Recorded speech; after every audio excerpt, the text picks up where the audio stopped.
आपके पास भी गिटार है और आप दिन भर बिजी रहते हो, ऑफिस जाते हो, कोई ना कोई काम में फंस जाते हो, तो आपको मुझे सिर्फ देना है 5 मिनट, क्योंकि मैंने शुरू किया एक सीरीज़ जिसमें मैं 5 मिनट में आपको रोज़ गिटार सिखाने वाला हूँ। आपको कुछ नहीं करना है, बस मुझे फॉलो करना है। हम लाइन वाइज चलेंगे, एक दिन का 5 मिनट बस आपको देना है, ठीक है? तो स्टार्ट करते हैं टाइम ना वेस्ट करते हुए।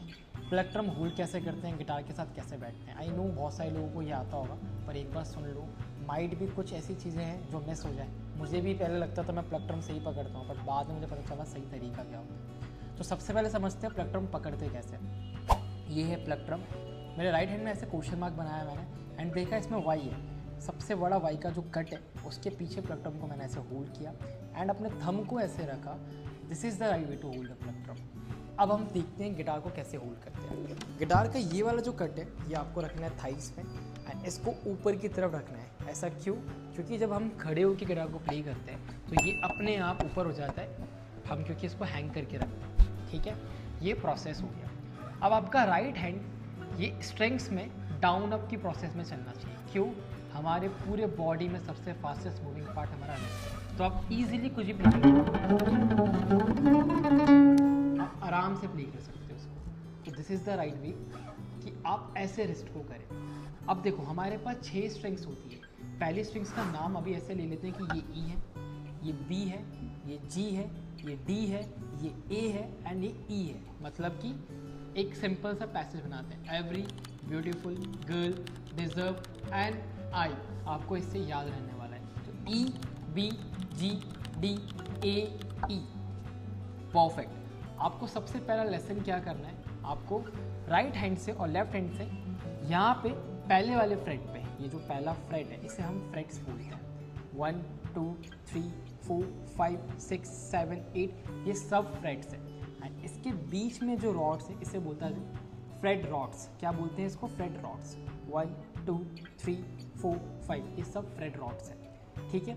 ये एक बाउंड्री की तरह है। अगर आपने इस नोट में यहाँ प्ले किया और अगले बाउंड्री पे जाते तो नोट का साउंड थोड़ा सा बढ़ जाएगा एंड देन मतलब डिफरेंट रहने वाला है। हर नोट का साउंड इस बाउंड्री के चक्कर में डिफरेंट रहने वाला है। तो आपको सबसे पहले क्या करना है, यहाँ पीछे थंब को सही जगह पे अलाइन करना है। मतलब कि आप इस 4 फिंगर के बीच में थंब को रखने वाले हो पीछे। ये देखो मैंने ऐसे रखा एंड इस बाउंड्री के जस्ट पीछे मैंने दिया डाउन एंड देन अगले स्ट्रिंग से up and then down and then up. हमारी सबसे पहले एक्सरसाइज ही यही रहने वाली है। तो क्या करेंगे, डाउन अप अप। अब इसका सही प्रोसेस और सही साउंड समझते हैं, क्योंकि हम जब स्टार्ट करते तो कभी कभी साउंड कैसा करता है, ऐसे। ये ऐसा साउंड नहीं करना चाहिए। सही टेक्निक क्या है समझ लेते हैं। ये रॉड है और ये स्ट्रिंग्स हैं। अगर आपने इसमें गैप किया तो दिक्कत होने वाली। आपको रॉड के जस्ट पीछे अपने फिंगर को प्लेस करना है। फॉर एग्जांपल ये रॉड है और मैंने इसके जस्ट पीछे अपने फिंगर को प्लेस किया एंड इस नोट का साउंड तब तक आते रहना चाहिए जब तक आप दूसरे नोट के पास पहुंच नहीं जाते। मतलब कि आप इसे ऐसे उठाओ मत। सोचो अगर मैं कुछ प्ले कर रहा हूँ, अगर मैं इसको ऐसे प्ले करूँ,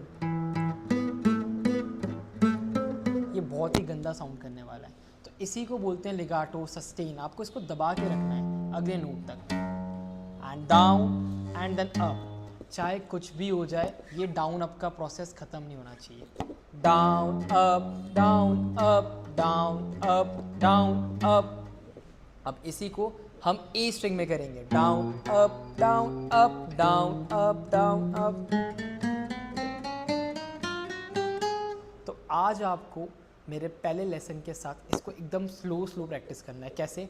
down up down up down up down up down up down up down up down up down up down up down up down up. बस आप इसे फॉलो करें। मिलते हैं नेक्स्ट लेसन के साथ। ऐसी ही छोटी छोटी वीडियोस बनाऊंगा मैं जिसको आपको फॉलो करना है और आप गिटार सीखने लग जाओगे। सिर्फ 5 मिनट देना है आपको। तो चलो मिलते हैं नेक्स्ट लेसन में।